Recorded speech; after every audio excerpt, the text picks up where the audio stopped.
station to get water. But look at that engine, you guys. So clean. So clean.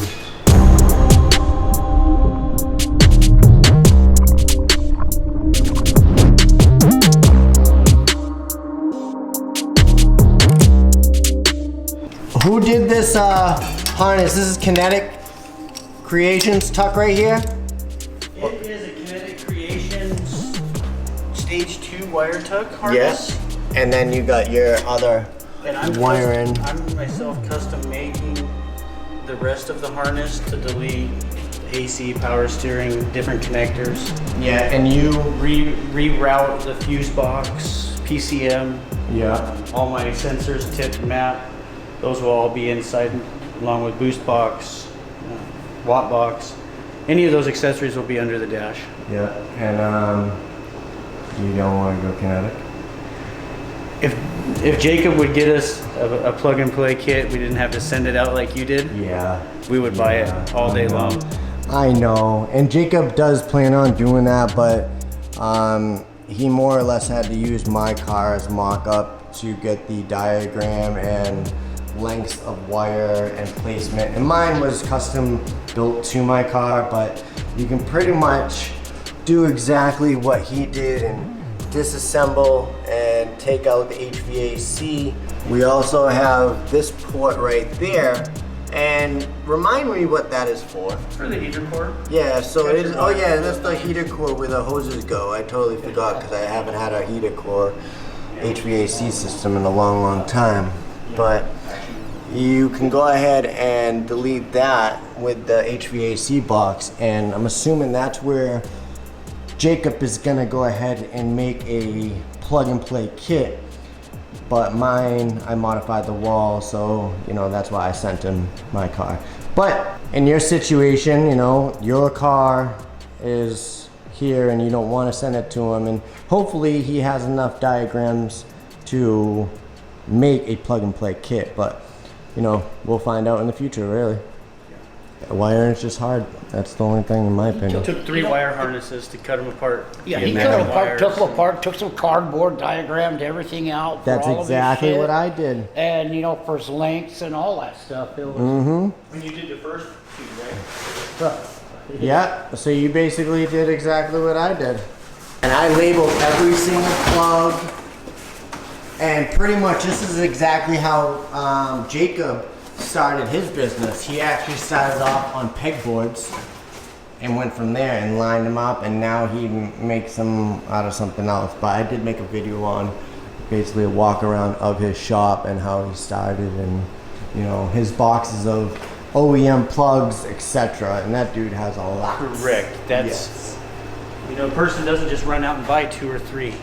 No. You know, you have to invest in it, buy enough. He found the supplier, told him he had like 15,000 left. He bought the box.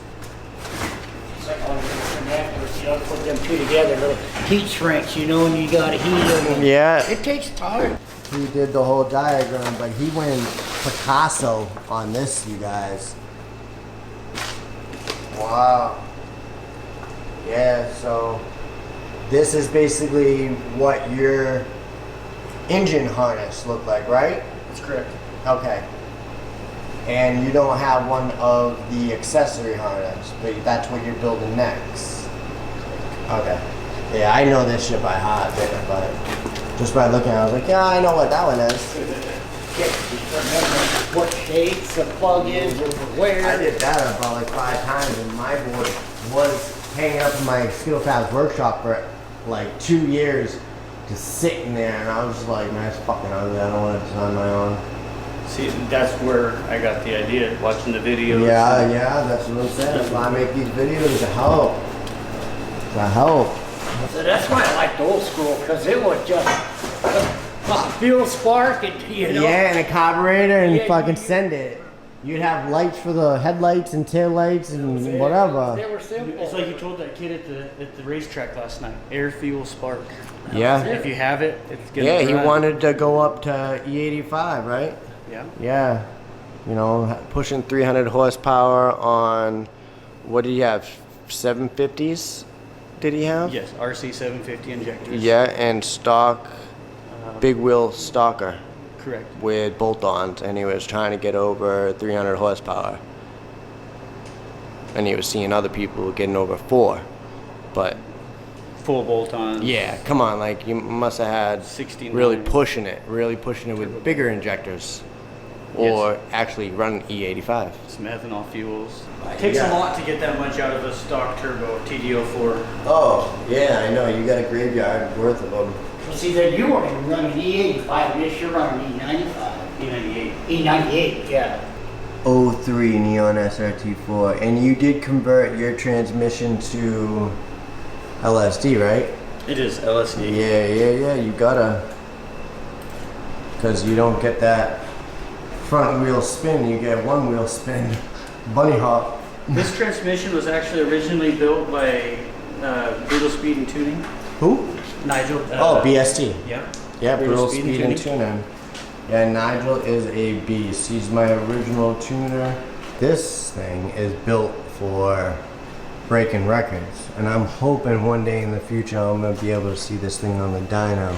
I can't wait to see what you do with wheels, bro. I really can't. All I know is that fitment gotta be right, and don't hit me up for fender rolling, because I can't fender roll quarter panels that are made out of carbon fiber. You know how many people ask me all the time, hey, I got carbon fiber, I got you know, what are those quarter panels that Evos are made of? Aluminum. And I'm like, nope. Some of the questions I get. But look how easy that is to take apart. That was, dude, what did that take you, like 5 seconds? Couple of seconds, pull the pins, pop the clamps. Can you just like pop that real quick? Like just. And they don't leak or blow off.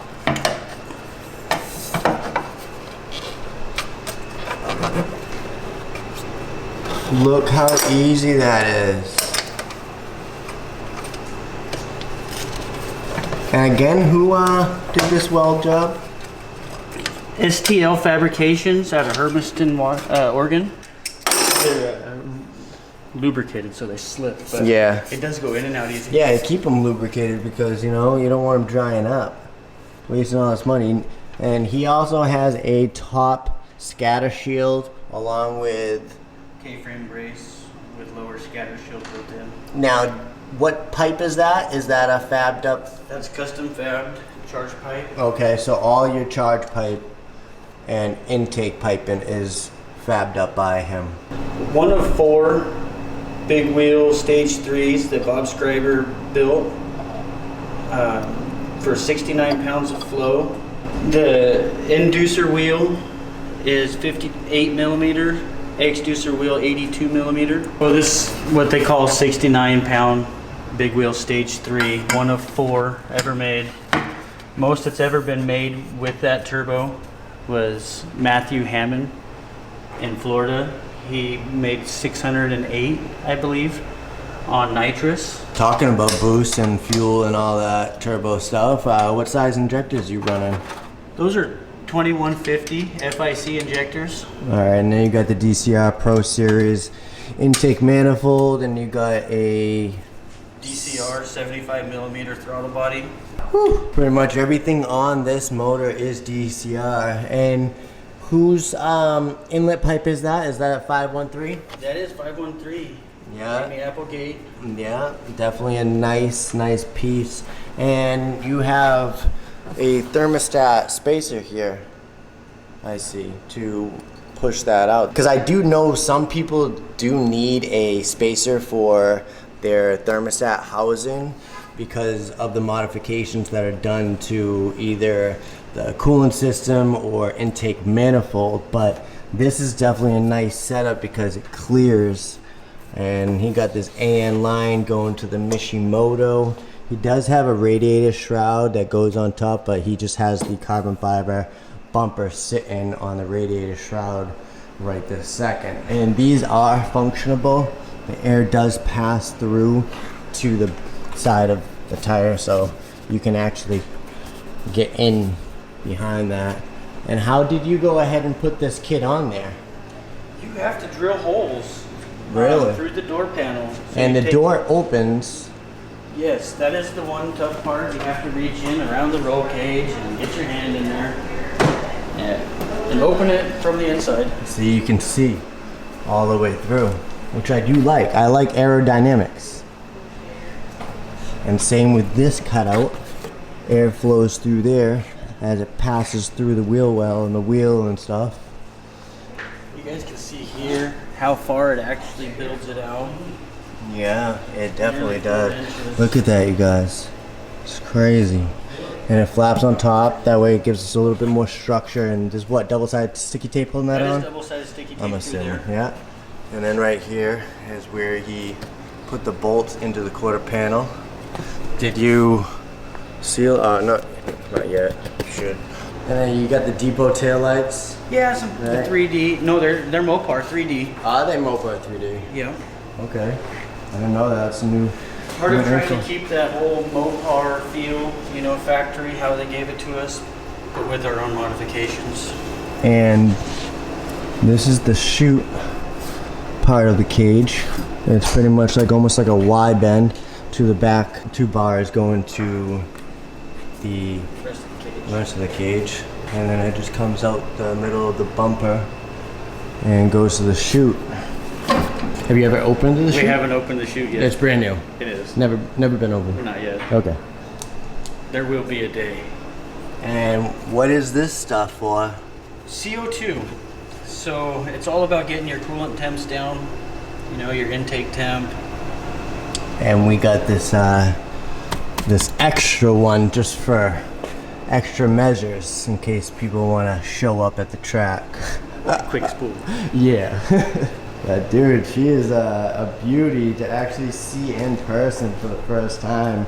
And it's just like you watching my videos and me watching you on Instagram, just seeing progress and actually seeing it in person for the first time. It's a beautiful build. Love the shade bay. Pops did a great job. He also did the bodywork and paint. So shout out to him for that. And Chris, shout out to you, bro, for a lot of things. You know, gas tank, letting me stay here, being so chill, buying that TA50 stud kit off me, rocking my Skittle Fabs hat in his windshield wherever he goes. So, yo, definitely go follow. Mine? What's that? Where's my hat? I got 2. Oh, there you go. He's got 2 because I literally was going to bring a couple just for the hell of it. Follow him on Instagram, you guys. 509 Firecracker.